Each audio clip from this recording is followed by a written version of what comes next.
Let me first ask you, Thank you, what you make of this.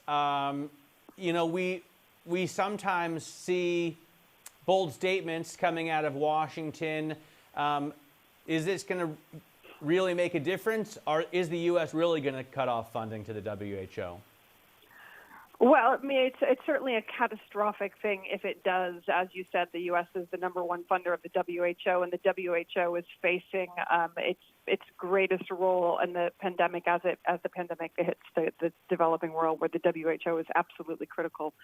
And you raise the right question. Will Congress push back? Will it be able to restrict this announcement by President Trump? It has pulled back in the past. I think we have to wait and see. The president, has announced a suspension for 60 days, and he might have the authority to do that. And it's, clearly driven by some very difficult pressure that the president is under right now at home for being seen to, not having handled the early stages of the crisis effectively. And so the blame game right now between the U.S. and China is accelerating. And this is President Trump really on the offensive, but with great costs for the rest of the world.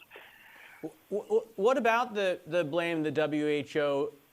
Does it deserve any here, Leslie? I mean, I remember the WHO lauding China at the beginning of what we knew of as the coronavirus crisis, even as the country was, punishing a doctor for trying to alert the world of this pandemic. And the WHO took a long time to call this a pandemic as it was rapidly spreading around the globe.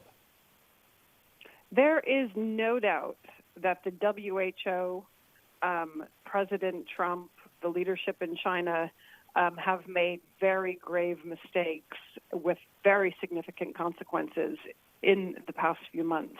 The problem now is that we have to look at where we are.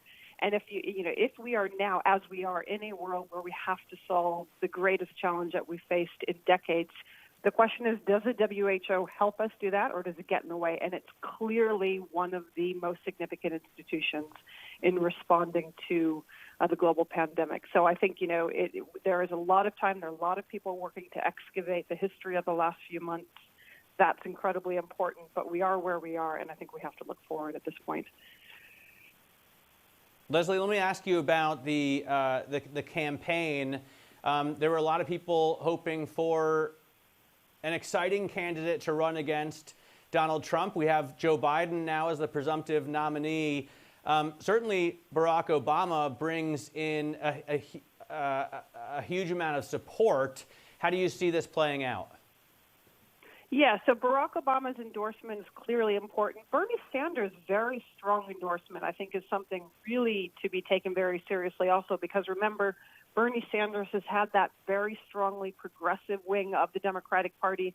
There's always been a question about whether they would turn out and vote for somebody like Joe Biden, a very moderate, centrist establishment figure. And Bernie Sanders has clearly decided that he is going to get behind Joe Biden, not something that we could have taken for granted. So that's very significant. But here we are in a global crisis, in a national crisis in the United States. So there's deep uncertainty about which direction this heads. The campaign hasn't really gotten started. It can't get started in anything resembling what we understand campaigns to have been in the past. So there's very serious uncertainty. In recent polls, Biden has been up about 6%. Nationally, about 1% in the battleground states, clearly very unpredictable and uncertain. And I think one of the big questions is what happens to Trump's base? How are they affected by the pandemic, both in health terms, in economic terms? The distance that we have to travel globally and in the United States between April and November is unrecognizable. And so very difficult to anticipate where we're going. But right now, I think it's going to come down to battleground states, but also to states like North Carolina, Arizona, states that we weren't at, but that we were focused on, but not quite as much in 2016. And there will be, that same question: Will Obama voters that voted for Trump, will they move back to Joe Biden? Will there definitely be an election at the beginning of November, Leslie? I would put my money on there being an election in November. Absolutely. The key question is, what does it look like? Is it, how how much success is there in turning this into an online election. If you look at Oregon, where people vote by mail, voter turnout is very, very high.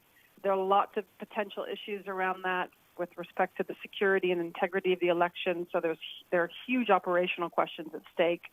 The election will go forward. The question really is about the operations of the campaign, I think. And, Joe Biden hasn't yet really become a national figure in this campaign. And he's sort of weighing this up. And it's a difficult time to play politics right now. People want to see unity in the face of this kind of crisis.